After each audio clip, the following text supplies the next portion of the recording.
Welcome to The Deep End by On Deck, a podcast where visionary builders, creators, and experts discuss world-changing ideas.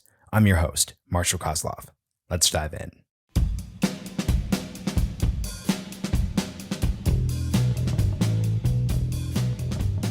There's another dynamic on the creator side, which is creators are building these audiences, and readers of newsletters are essentially inviting those creators into their inboxes, and it's a very intentional experience, which means that the relationship between the reader and the creator is extremely unique, and it's very much based on trust. Brands see that, and they see the opportunity to partner with the creator and provide them, as in the creator, an opportunity to create a trusted relationship between the reader and the brand. That's something that doesn't necessarily happen on feed-based systems for multiple reasons. And that's something that essentially taps into another business result of improving sentiment around a brand, improving the relationship between a brand and a customer.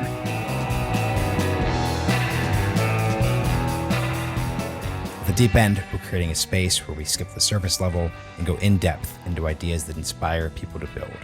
I'll be your guide as we explore possible futures of internet communities, creator tools, climate tech, longevity, and much, much more. There are no experts in uncharted territory, only pioneers. The Deep End invites these trailblazers to turn their experiences into the knowledge and ideas that others need to start their own founder odysseys. Joining me this week in The Deep End are Jake Singer and Jake Schonberger, the co-founders of Swapstack. A few weeks ago, our show carried a special announcement that On Deck had raised a $100 million fund to fuel the next generation of entrepreneurs. Well, the Jakes and Swapstack are the first company to be accepted into the ODX cohort and will receive a check for $125,000 from the fund. Swapstack is positioned to be the premier newsletter advertising marketplace, connecting brands with writers to help the latter be able to become full-time creators. The inbox, as the Jakes claim, is an intimate space. Newsletter creators want to make sure that they choose advertisers that align with their content so as to not pester their audience and risk losing carefully cultivated trust. This was a well-timed conversation. It follows our discussion with Josh Kaplan about creator operators and builds off of last week's discussion with Nathan, who runs a newsletter bundling company. Specifically, we get into the nitty-gritty of the newsletter business. Swapstack wants to build the backbone for creator monetization and is well-timed to assist a booming newsletter industry. We chat about the incentives of feed-based ads, how paywalls can lock creators into restricting cadence, and about the metrics that matter most when writers are first getting started. In addition to sharing a first name, both Jakes also are former On Deck employees, where the idea for Swapstack was born and spun out. Through that lens, we chat about entrepreneurship as both Jakes are able to lean on past innovative experiences they've had at other tech companies, including Facebook and Amazon. For more about ODX, please visit beyonddeck.com/x.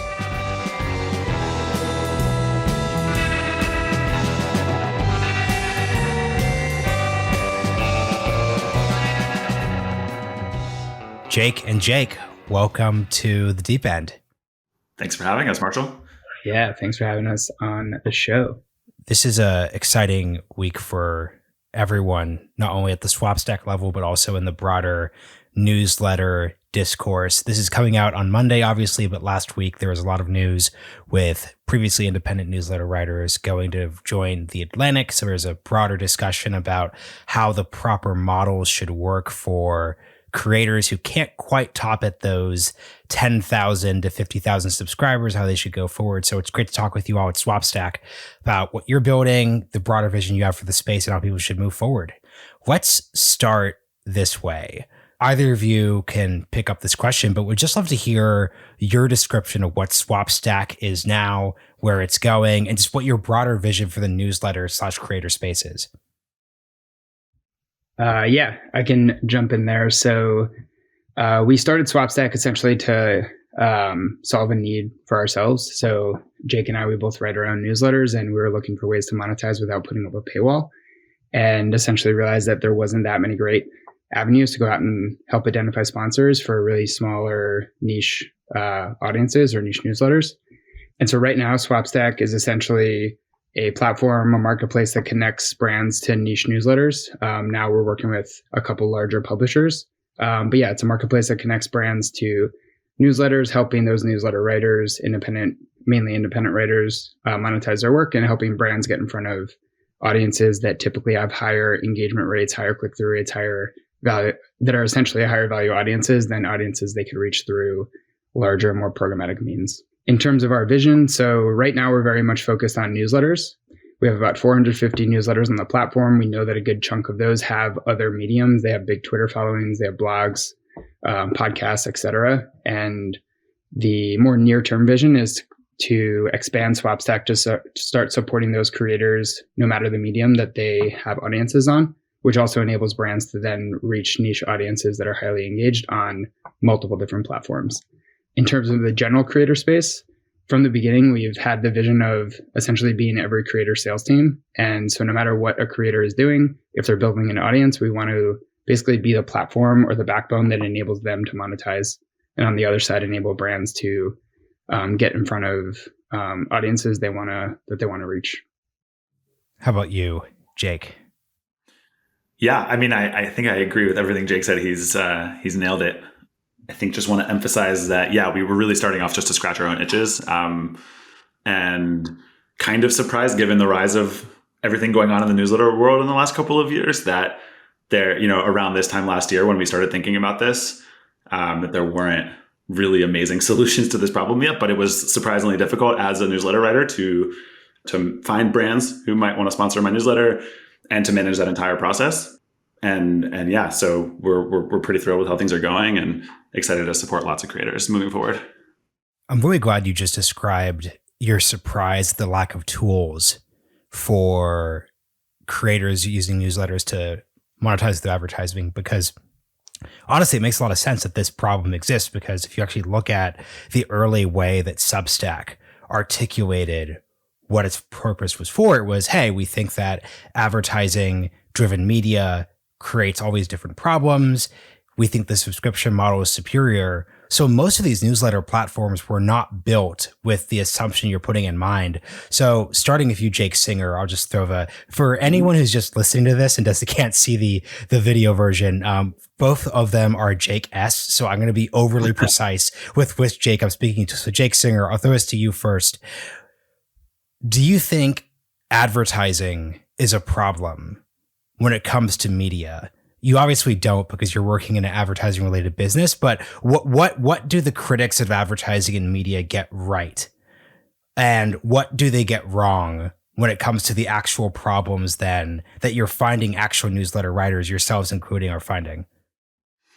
I think it's important to distinguish between types of media when you're having this discussion. And so a lot of the conversation around that Substackian philosophy of advertising has broken the world is really centered around advertising on feed-based products like Facebook and Instagram and Google, like what have you. And the problem when you are an advertising-based model on a feed-based product is the incentives that creates is not necessarily aligned with the well-being of users, right? You have a feed-based product by nature means the user is scrolling through dozens of posts per minute, at least. And so if an ad is shown once every 5 to 10 posts, let's say, they have, less than a second per ad to make an impression.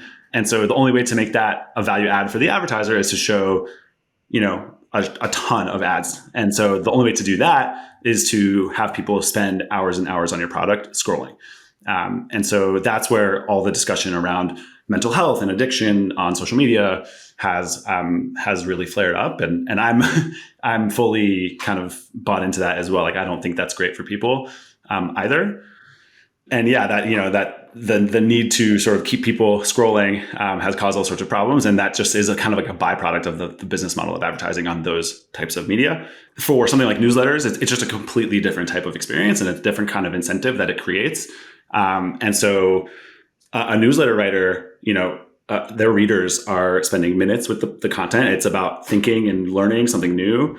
And when they're presenting advertisements to those readers, it's about trust, and it's about giving them access to something that they've never heard of before that they will love. And so that's just a very, very different kind of system. And at least we've seen and we think that actually everything is really aligned well from an incentive standpoint in that kind of medium. And so when we think about newsletters and also other mediums that we want to support, it's all really around finding places where advertisement is just a value add for everyone in the ecosystem and not some of these others where it's a little bit more destructive. Jake Schonberger, how do you think creators should think about the trade-offs between subscription and advertising-based revenue? So if you have an advertising-driven product, to a certain degree, your content is completely open, it's free, your volume is going to be higher. At the same time, it's not going to convert probably the same amount of money, at least hypothetically, if you are the right sort of creator. So if you're Matt Yglesias, for example, who has a very large Substack, he's able to convert a lot of people. He's probably making more money doing this relative to how young his newsletter is to doing advertising. So how should creators, especially outside that top 1%, because I could guess we could probably agree that probably skews the conversation in the wrong direction. How should creators think about these dynamics and these trade-offs? Yeah, it's a really good question, because I think the annoying answer is it depends on the type of content you're creating and the type of audience that you have. So if you do look at the top 1% and you look at a Packy McCormick, his newsletter is 100% free. He makes a ton of money off of selling ads and sponsorships. And yeah, we work with a lot of newsletters that have a paid version. So they have a daily newsletter that is paid, and Monday, Wednesdays are free, and they sell sponsorships on the Monday, Wednesday. So just kind of giving context that we do have newsletters that are completely free, monetized via sponsorships, and newsletters that sell subscriptions, sometimes sell advertising behind the paywall, and then anywhere in between. But in terms of the actual creators thinking about trade-offs, there's kind of two buckets. One is the lifestyle version, and one is like the whatever is going to convert best, as you were saying. The lifestyle bucket is basically an understanding that once you start putting up a paywall, then your users are essentially paying for a weekly deep dive or a daily deep dive or whatever you actually sold. And you're all of a sudden locked in. Once somebody pays for that, you're locked into actually continuing that cadence to delivering that product that you promised. And so if you're a creator going into writing your newsletter and you've already dedicated your entire life to keeping that cadence and keeping the quality of the product there at that level that your users are paying for, then that's fine. I think it's great, and you can convert people, then go for it, and maybe sell ads on a free version or sell ads to supplement the subscription model. But what we learn from a lot of our creators that are just getting started, that just hit that, say, 10,000 subscriber marker, is that it is either a lifestyle business that they're building, it's a side project, they don't necessarily want to be locked into a specific cadence, and advertising provides a lot of flexibility to those types of creators. If you sell an ad on a newsletter this week and it doesn't go well, there's nothing saying that you have to write again next week because your newsletter is free. And there's nothing saying that you have to sell another ad the following week. So overall, selling sponsorships, it provides it provides a foundation to build a business that's very flexible for you.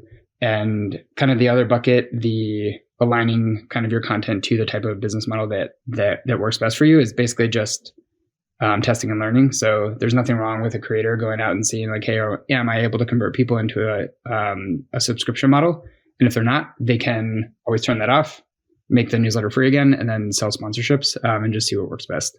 So no hard and fast rule, but we know that sponsorships in general provide a lot of flexibility. There's huge opportunities to make a lot of money. It might require different type of work, but the flexibility that it affords is really attractive to a lot of our writers. Jake Singer, I'm coming to this as a podcaster, so I have I have a very specific knowledge of like the general expectations around download numbers in a 30-day period for what's considered a good podcast. Side note for the audience, it's actually kind of fascinating, like how few downloads you really need to have to break in to those, top 10, top 5%, because podcasting space is it's a barbell. There's a lot of people at the bottom, and then there's this big gulf with a lot of space in between. Describe the newsletter space, because the only number I think most people know is probably the whole get to 1,000 subscribers on your newsletter and then turn on subs. From your perspective, like what does that space look like for you? Yeah, I think the metrics that people tend to talk about a lot in the newsletter space are, like you say, the sub count. That's the easy one for everyone to understand.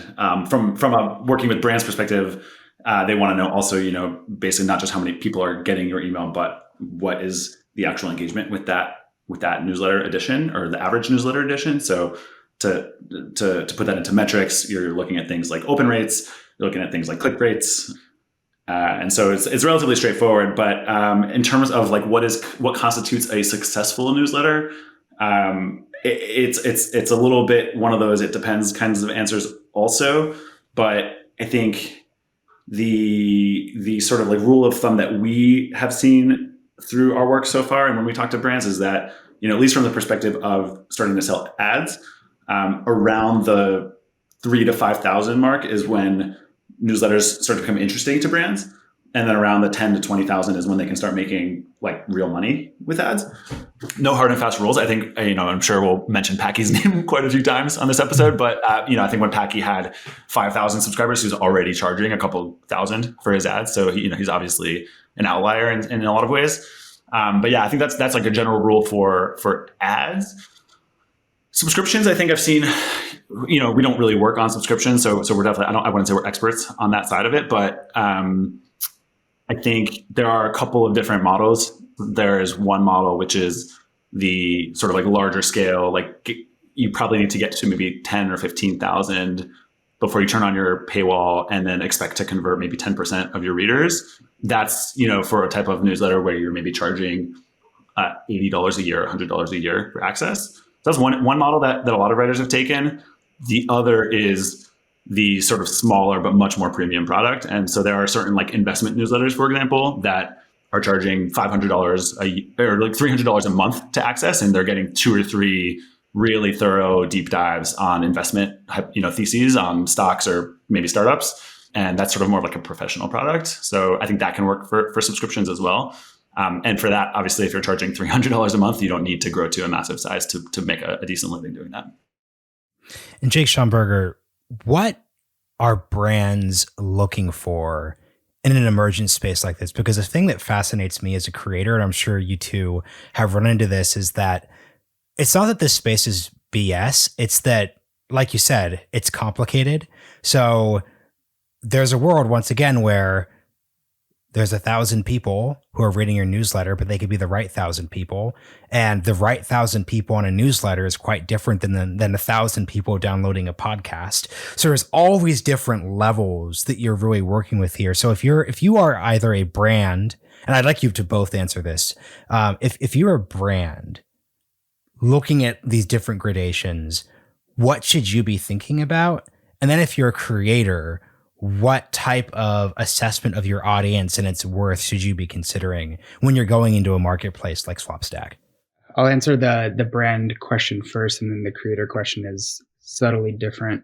But from a brand's perspective, so before I was working on newsletter advertising, I spent about 5 years at Facebook doing growth and business development, basically helping brands do growth on Facebook. And from what I've learned from that and talking to other marketers, and in the last year or so of working on Swapstack, what brands are looking for in growth channels and marketing channels is always the same, pretty much. They're looking for the best channels to do the most efficient, that help drive the most efficient business results. The definition of the business result might be different. One might be a conversion, one might be eyeballs, and one might be a conversation. But overall, what they're looking for when they're looking at all these different growth channels is the most efficient way to drive whatever business result they're trying to achieve. There's an ecosystem. There's stuff going on in the ecosystem right now, like iOS 14. Those updates are starting to force brands to think about how can I better diversify my marketing dollars away from feed-based systems. So that's another kind of tailwind that enables that helps us, because it is starting to force these brands to think about what other channels can I actually pump money into and test into to see what other channels I have to drive business results. So it's a rather simple answer. It's really just brands are looking for the most efficient channels, and they're looking to us because they want to test out, hey, we know that newsletters are popping off. They know that tons and tons more people are now reading the new age version of newsletters. and they see the value in being able to kind of cut through audiences and speak directly to a niche audience. There's another dynamic on the creator side, which is creators are building these audiences, and readers of newsletters are essentially inviting those creators into their inboxes. And it's a very intentional experience, which means that the relationship between the reader and the creator is extremely unique, and it's very much based on trust. Brands see that, and they see the opportunity to partner with the creator and provide them, as in the creator, an opportunity to create a trusted relationship between the reader and the brand. That's something that doesn't necessarily happen on feed-based systems for multiple reasons. And that's something that essentially taps into another business result of improving sentiment around a brand, improving relationship between a brand and a customer. So that's on the brand side. On the creator side, was your question really, can you repeat like what? Yeah, let me just contextualize what I'm basically saying there. So if Swapstack, it's a marketplace. So I'm assuming, let's pretend the realignment, my other podcast had a serious newsletter base and wasn't podcast first. Let's say I have 10,000 news subscribers, right?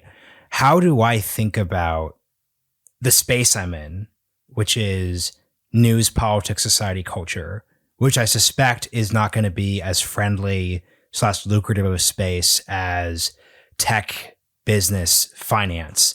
How should just creators think about these different dynamics where if you're a brand, you have marketing spend. So it's to a certain degree, I like your setup when you pointed out that you're just trying to allocate like where's the most efficient places you could put this. But so there's not that much of a cognitive leap you're having to make here. But if you're a creator, so if you were you guys or you were Packy early in the pandemic, you're thinking, wait, like what is this worth? How should you think of that part?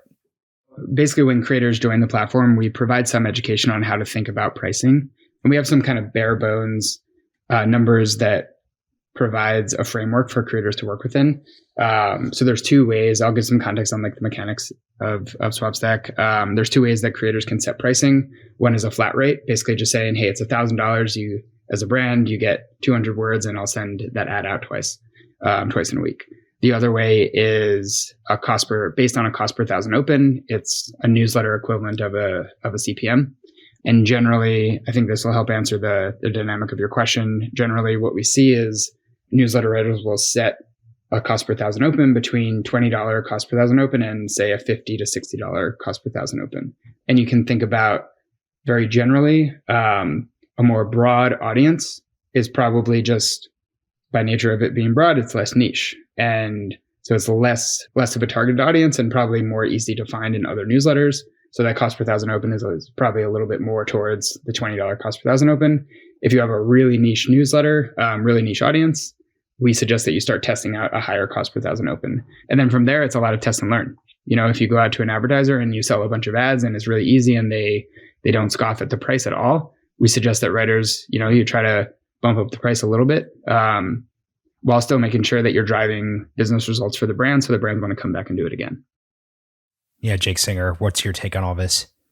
Yeah, no, I mean, similar answer. I think the creator's perspective is there's always a balance to strike between just trying to fill your inventory and get paid, and also trying to create long-term relationships, trying to make sure that the brand is satisfied. I mean, it's kind of like any business owner, any entrepreneur, like everyone has a different approach to it. But, we of course suggest taking more of like a long-term friendly customer service oriented approach. We can't make anyone do that, but that's sort of our preferred approach where, try it out at maybe like a slightly less aggressive price so that it's a win-win for everyone and prove out what the results are.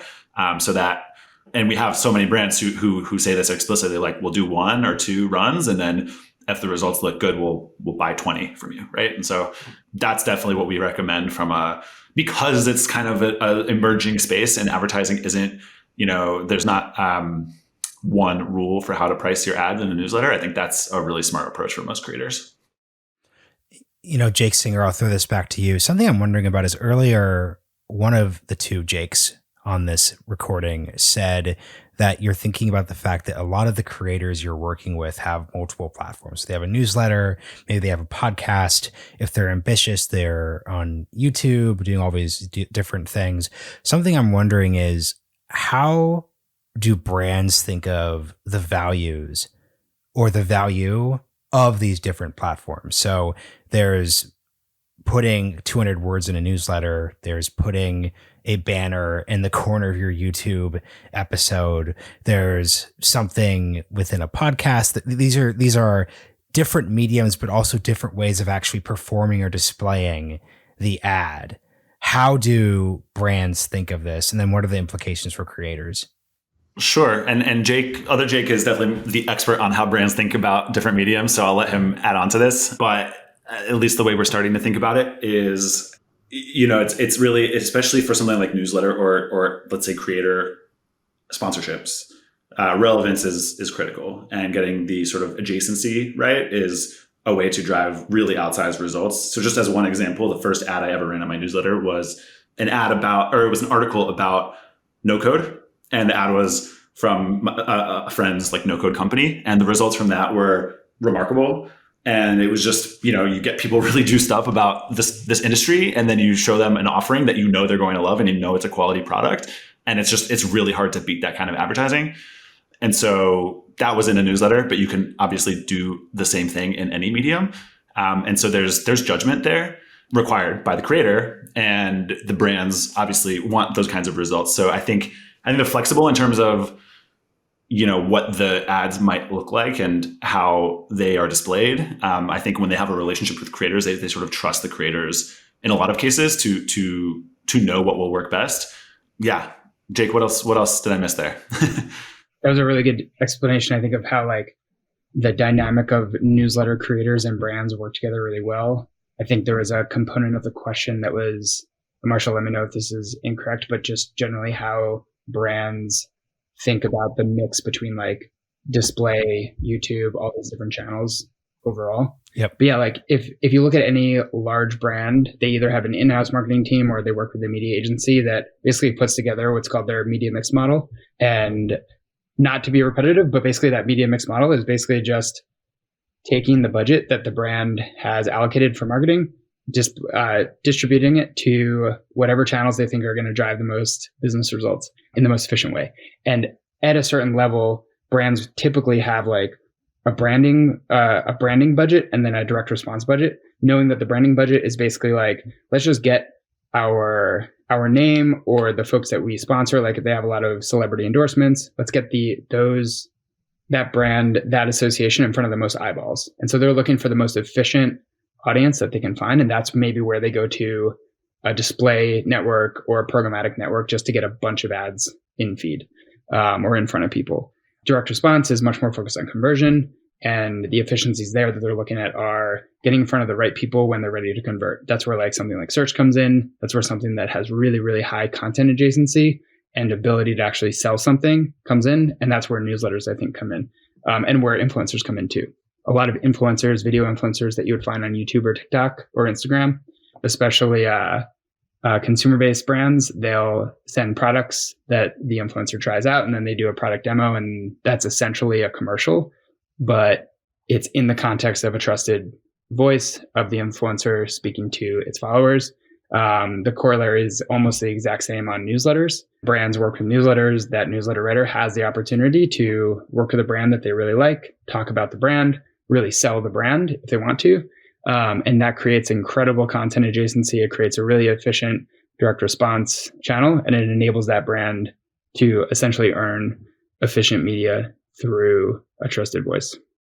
How long should one focus and build in this space before one determines whether or not your model is working? I'm referencing Charlie Wartzel, who left the New York Times, went to Substack for a few months, and then rejoined The Atlantic because he says that he didn't quite get the subscription numbers he was looking for in that period. And I'm wondering then, how long should one plug away, especially if one is engaging in the free advertising-driven version, or you're trying to build to the point where you could sell advertising before you think, hey, I have to make a pivot. This isn't or is working or not. Yeah, it's a good question. I think I think it's going to be personal for everyone, to have their own individual answer for this. But one of the things that I've learned through meeting tons of newsletter writers is that there are so many amazing writers who don't build a big audience. And so it's not all just down to the quality of your writing. There's so much more that goes into it. Things like, doing deliberate things to grow. And there's, that's just sort of like, so a lot of people focus on their Twitter following and, various tactics to try to get, gain an audience. I also think luck is just a huge piece of it. Like if you get picked up and promoted by somebody kind of famous, like early on, it just sets you off on the right course. But yeah, like there are many very talented writers who are trying it out, and for no indictment on the quality of their writing, just like the audience isn't coming. And so the question becomes, how do you know if it's, like what's not working and how to tweak it? I think there are, audience growth is one thing to look at. So of course, if you're really dead set on like building a full-time business around writing and you're not attracting the audience, you do need to try something else. And even if it's not the quality of your writing, it could be just the growth tactics, or that, whatever it is that you're putting out is not like necessarily shareable and people aren't necessarily helping you grow. But that's, I think that would come after sort of validating and being confident that the people who are already receiving your content are really enjoying it. So even if they're not sharing it, like, are they opening it regularly? Are they engaging with you? Are they leaving comments? Are they like, I think it's one of those things where you just kind of know it. And if you are for, months and months on end, just putting stuff out there and basically crickets are coming back, like, I don't think it takes that long to realize that it isn't working. And so yeah, I think the good news about something like a newsletter is it's just very easy to pivot. Like you can just publish something completely different every time, until you hit on the right format, whether that's, the right way to post it on Twitter, or the right way to write it, or the right way to like add hooks at the beginning of the article, like whatever the things are that you might iterate on. It's just very easy to continually try new things. And so, yeah, I don't think there's one, like, I don't think I can say like how many months you should go before you start tweaking, but I think you should always be tweaking. I write a newsletter. I have almost 5,000 subscribers. I'm tweaking every single time. And I don't think I'll ever stop. So Jake Schonberger, earlier you referred to alignment, which is, especially when you're dealing with creators and brands, there has to be a high amount of trust. What does winning look like for Swapstack, in the sense of, is the goal to just build like the marketplace for creators looking to work with brands? Like what is the part that you all are most aligned on?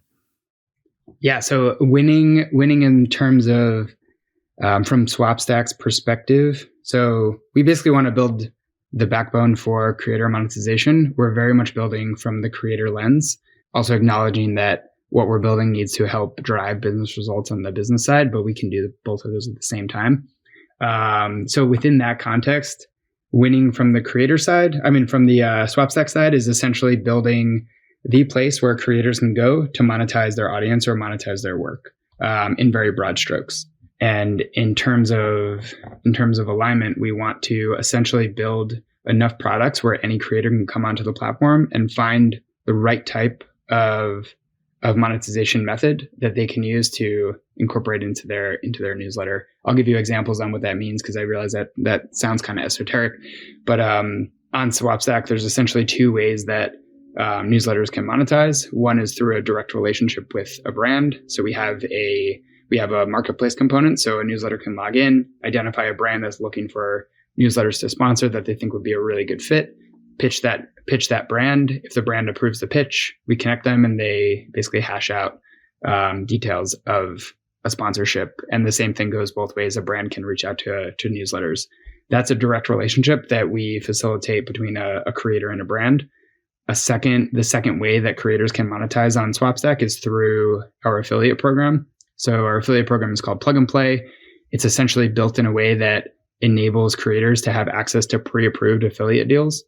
So essentially a creator can log into the platform, they go into their Plug and Play tab, and they essentially see 15 different brands that have already been pre-approved that they can run an ad for. And what that enables is, it enables any creator of any size, no matter where they are. Right now, it's only focused in the US, and no matter where in the US they are, they can log in and run an ad within 1 minute. So if they have a sponsor that just dropped off and they have a newsletter going out in an hour, or they have a bunch of slots open this coming week and they don't have sponsorships lined up, they can go in and fill all that remnant inventory.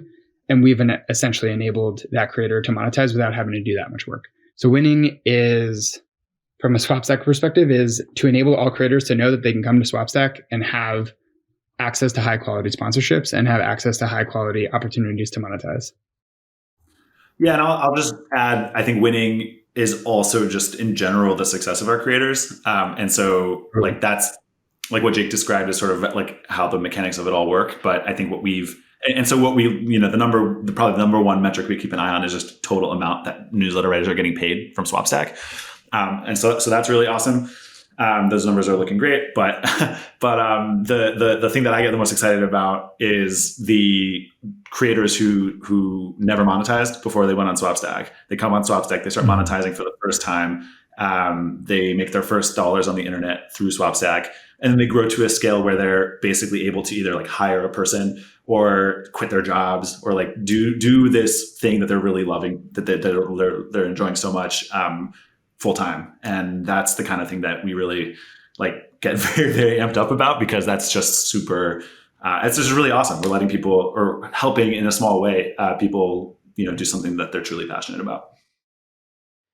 A couple interesting things come from that. So Jake Singer, throwing it to you again. Mm-hmm. One, could you delineate the mechanic? Because once again, I don't run newsletter ads, so I don't quite know how this works. But in podcasting, for example, there are host read ads, right? And host read ads there's like an endorsement there. Like you, the host, are probably saying you use the product, you like it, it's whatever. There's also, an ad that someone else is reading. It's maybe even dynamically placed, meaning that like the player or a network is placing an ad there for you. You don't know what the ad is before. Maybe you have limits on what can run or not, but that's that point there. There are different audience expectations with podcasting around that. So in the newsletter world, is there like a banner ad versus you write a sponsored post? Could you just delineate between these dynamics? Because it bookends well with your point about high quality ads, and that probably plays into it. Absolutely. Like anything, it's a spectrum, and different brands have different requirements, and then different creators have different preferences, which I'm sure is the same for podcast advertising as well. Our newsletter writers on Swapstack define their ad listings. And so they say, these are the types of products that I sell on Swapstack. And generally we see like three types. One is like a shout out, like a very short, maybe text only, like, 50 to 100 words, just like brought to you by so-and-so. We have some newsletters who throw a bunch of those into the same edition, but that's relatively unusual.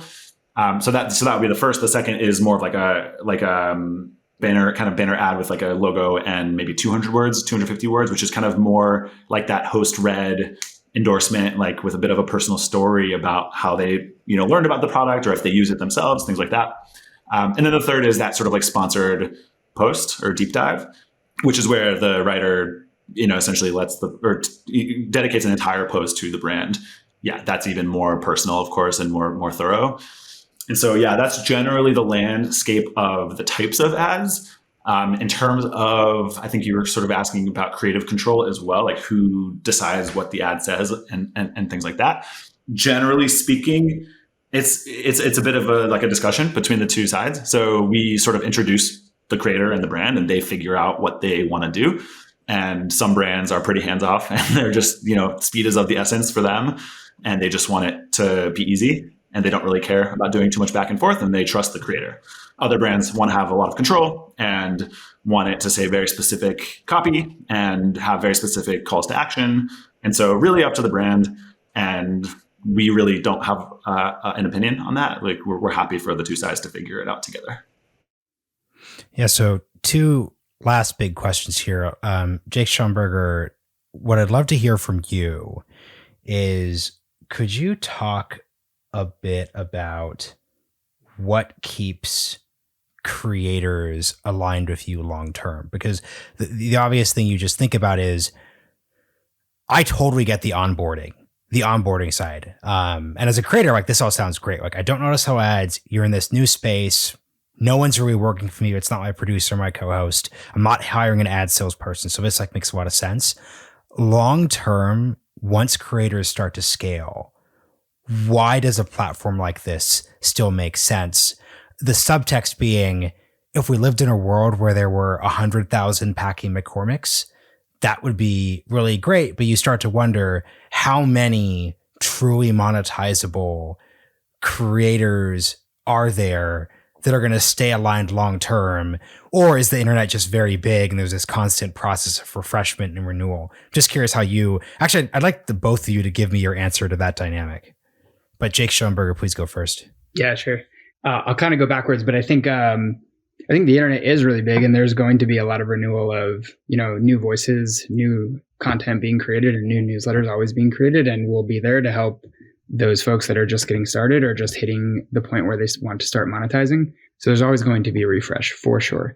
In terms of long-term alignment, there's a couple dynamics or a couple areas within here. There's one where, and we've talked about this quite a bit, where a newsletter or a creator publisher kind of grows up with us. And I think this is what you're alluding to. So we onboard a newsletter that has, say, 30,000 subscribers. They grow to 500,000 subscribers. And then all of a sudden, maybe brands are starting to come to them and they don't need Swapstack anymore. We're working on that.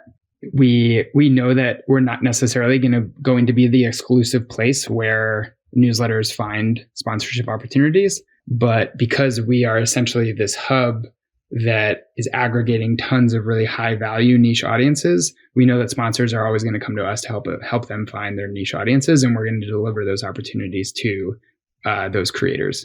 And another dynamic is the way that we've set up our business model. Swapstack is 100% free for creators and publishers. So they log into the platform, they meet a brand, and they charge that brand for the sponsorship over the Swapstack platform. They get 100% of whatever they charged. We have a platform fee on the brand side. We're likely going to move towards a platform / more of a SaaS model and adjust the business model a little bit. But Swapstack will be 100% free for creators, and that keeps creators very sticky, very loyal. And it also means that there's not necessarily any reason for creators not to use us for some component or for some portion of their business. But yeah, I think it's a real question that we need to figure out how to better support creators once they hit that Packing McCormick level. And I think a lot of the stuff that we've talked about is essentially working with some of the agencies that represent these really big newsletters, maybe doing some white glove service if they don't have an agency that represents them, and just providing more value adds, because the more successful these creators are in general, the more valuable they are to us as a business, and the more value then we can deliver back to them. I want to just pick up on something you just said, because it's important to understand the dynamic here, especially if an audience member isn't a creator, because you're not taking a percentage from the creator. There's no scaling problem. As in, let's say there's a world where you're saying, hey, we're going to take 10% of whatever the Marshall newsletter brings in. When I start, that sounds great. Why not? You're giving me this pure opportunity. But once I'm this incredibly successful multi-million subscription newsletter, you're thinking, wait, why am I giving this percentage? Because the value is there. So the point is, by not taking that from the creator, that dynamic just doesn't exist. And this is just a recurring dynamic that basically every single company that is serving creators to some degree has to think through. And I think you guys have an interesting and helpful answer to that dynamic and that question. But yeah, Jake Singer, I'd love for you to pick up. Yeah, no, you're exactly right. The question of what's the right take rate out of creators' earnings has been the question for this entire rise of the creator economy for all the platforms involved, right? And Substack certainly has struggled with that. As writers get to a certain scale, they start asking that question that you just described, right? Okay, I'm making $1 million a year. What is Substack doing to earn $100,000 out of that? Which I think their cut is 10%. So, so our approach from the very beginning was just to be the most creator-friendly platform we could find, and we didn't think anything was more friendly than free. And so, we didn't necessarily set out to do that as an anti-disintermediation tactic, but it turns out that that's actually working pretty well in that regard.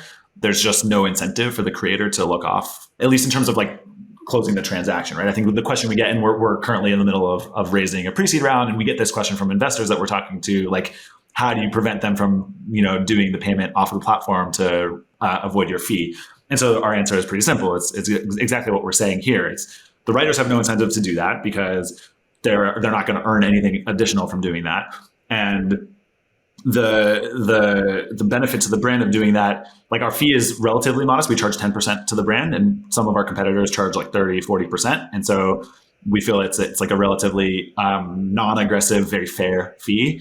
And that, the risk of us having to sort of like ban you from the platform or anything like that. It's just not necessarily worth it to save 10% or 5%. And so we just haven't really seen that be a problem yet.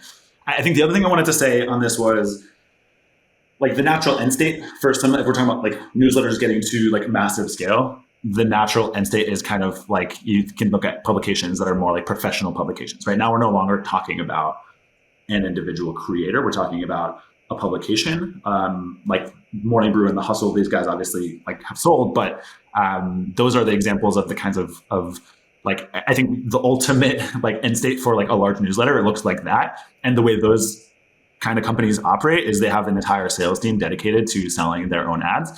And so what Jake was talking about with agencies applies here as well, where this is just like we have publications like that on our platform that are at that size. And the users on Swapstack from those companies are just like sales reps from those publications. Mm-hmm. And our goal is to make it really, really easy for them to like look awesome to their bosses. And so they can come on Swapstack. It doesn't cost them anything extra because they're on the creator side. And if we have the brands that they want and they do deals through us, like that's a win-win for everybody. And, you know, the last big question, speaking of ads, wink, wink, you all are the first ODX company, which is exciting.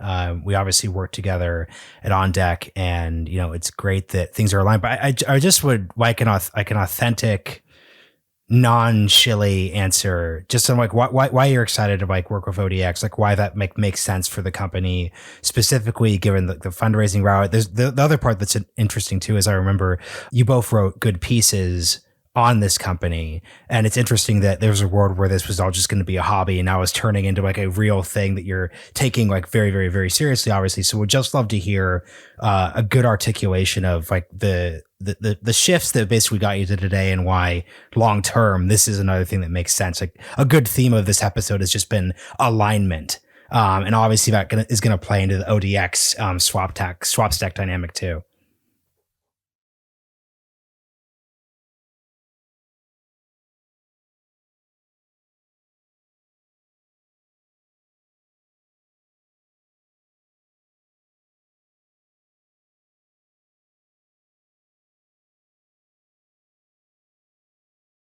Yeah, I'll provide context on our relationship with On Deck. So earlier this year, we ended up going through a mini acquisition within On Deck. So we brought Swapstack into the On Deck ecosystem, and we're essentially building within the On Deck ecosystem to help connect the creator stack of programs to the startup stack of programs that On Deck was building out. And as any good startup does, pivoting happens, and On Deck started deciding to pivot more towards focusing on creating startups and creating value for those startups, which ultimately led to the creation and launch of ODX. What that meant was essentially that what we were building, which was very focused on helping to connect the creator stack, essentially helping to create a distribution channel for all the creators that were going through creator programs at On Deck, opportunities to monetize, essentially meant that the vision alignment between On Deck and Swapstack weren't necessarily 100% there anymore. Not in a bad way. It just means that On Deck is focusing on turning out really high value startups. And we realized that maybe Swapstack is probably just one of those really high value startups that On Deck can contribute to the long-term vision of, versus Swapstack building something within the On Deck umbrella. Yeah. So we essentially spun out of On Deck, joining ODX, and the talent at On Deck and the access to incredible people that have built companies that have, again, alignment to the type of stuff that we're building. Understanding of how to take a company from 0 to 1 and then 1 to 10 is 100% there within the On Deck talent pool, or the folks that On Deck ODX is going to provide us access to. And those are the people that we need. Like we're trying to take Swapstack from 0 to 1, 1 to 10 in the next year or so. And we know that the value that we're going to get out of ODX is going to help us build a really solid roadmap to get to where we want to go. Yeah, no, I mean, very, very similar answer. I love the way Jake told that story. I think that's part of it. Is just we love the way that the story kind of like this final or most recent chapter of the story that you can end. We decided to spin out of On Deck, but it sort of is like blooming or blossoming into this other thing that is also the direction that, On Deck is pushing all of its chips into. And so it just the whole narrative like really was just too good to pass up.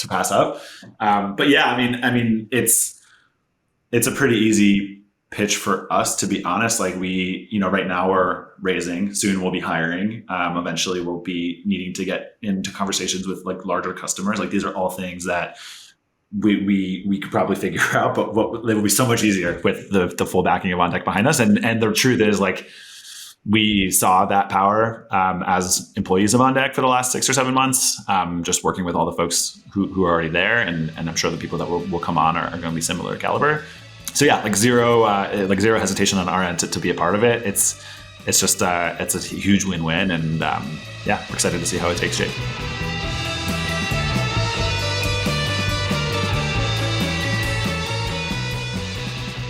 Thanks for joining us in the deep end.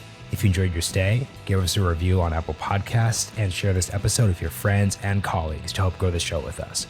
We've also got show notes and more episodes available at ideas.beyonddeck.com. See you next time.